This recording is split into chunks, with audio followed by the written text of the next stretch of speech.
Welcome to lecture number 10, Monitoring Our Children. The Internet, with its easy access to virtually limitless information and instantaneous connectivity with friends and strangers alike, is a powerful educational and social tool. The Internet is not without risk, however, particularly for children who may become the target of cyberbullies or pedophiles, or be exposed to pornography or other inappropriate content, or themselves make inappropriate posts which will adversely affect their later lives. Arguably, the Internet poses a greater risk of harm to children than do TV, movies, or music. In light of this risk, numerous laws have been enacted to specifically protect children from online dangers and to safeguard their privacy and to prevent exploitation by advertisers and businesses. For example, the Childhood Internet Protection Act, passed in 2000, requires schools and libraries who receive federal funds to install Internet filters on computers used by minors. And virtually every state has passed anti-cyberbullying laws, and child pornography is vigorously prosecuted under a variety of criminal statutes. With respect to privacy concerns, the Children's Online Privacy Protection Act, passed by Congress in 1998, specifically protects the privacy of children under the age of 13 by requiring parental consent for the collection and use of any personal information of a minor. The FTC is charged with enforcing the act, known by its acronym COPPA. The FTC recently amended its guidelines to reflect modern-day technological advances such as mobile devices and apps. The new guidelines, which take effect in July of 2013, are intended to shield kids' personal information from advertisers and from software companies that design ads and apps directed specifically at children. The definition of personal information was expanded to include usernames and email addresses. Recently, several high-profile companies, most notably Disney, were fined for failing to comply with the act. But legislation alone cannot protect children from all online dangers. As a result, a booming industry has developed in response to the desire of parents to monitor and regulate their children's online activities. Parents can now employ an array of tools which allow them to not only block their child's access to inappropriate websites, but also to essentially embed themselves inside every device their child uses and to gather real-time intelligence on the child's physical whereabouts and their online activities. Let's take a brief look at some of the more popular surveillance and parental control tools used by parents anxious to keep up with the digital lives of their children and to ensure their physical safety. Numerous companies offer geolocation tracking devices which operate through GPS and can be sewn into clothing or worn as an ID bracelet or placed in a student's backpack or shoes. The products contain features such as real-time location display of the child's whereabouts every 8 seconds, sending a text whenever the child leaves a designated area, or sending an email alert to a parent when the child arrives at a desired location, such as a school.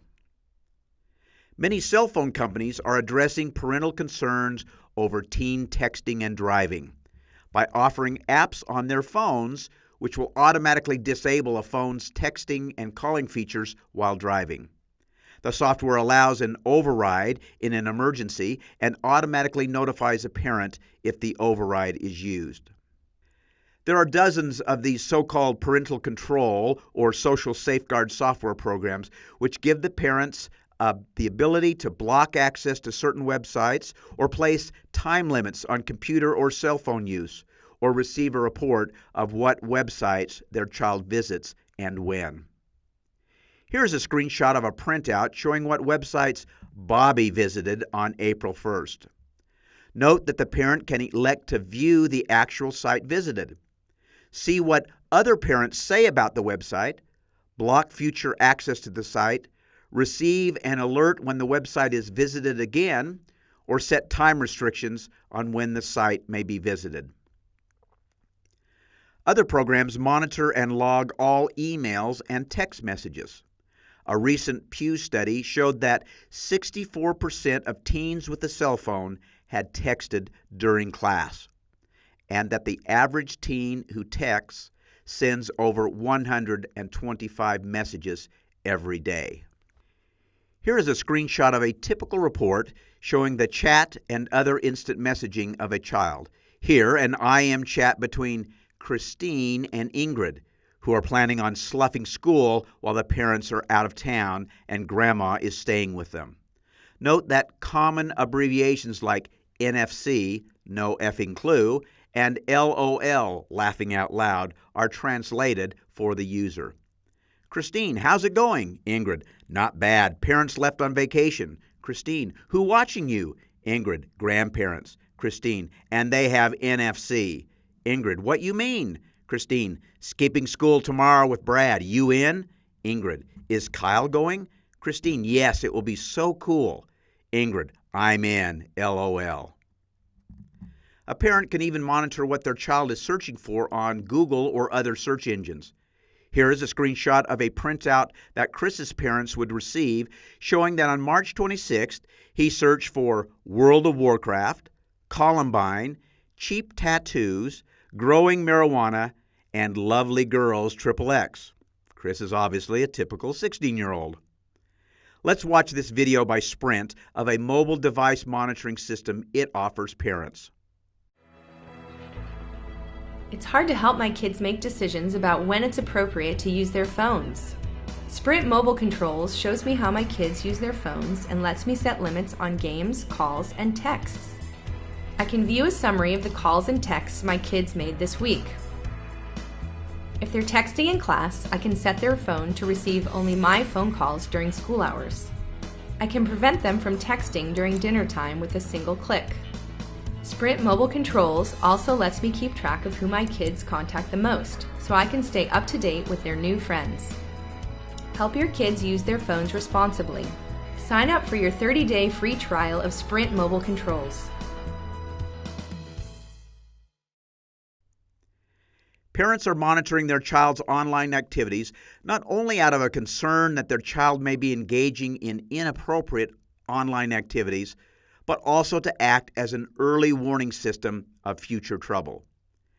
Using sophisticated linguistics analysis software, parents can monitor emails, texts, internet searches, and social media posts to look for certain behaviors such as bullying, swearing, loneliness, violence, sexuality, and use of dangerous acronyms.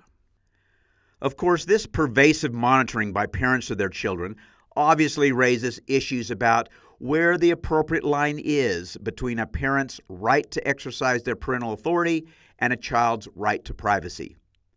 Most parents justify their monitoring on the grounds that safety trumps privacy. One mother said she discloses her surveillance to her children and admonishes them to get used to it, as they will also be surveilled as adults. The United Nations and other countries have expressly recognized a child's right of privacy, but the right is usually defined with respect to third parties, not parents.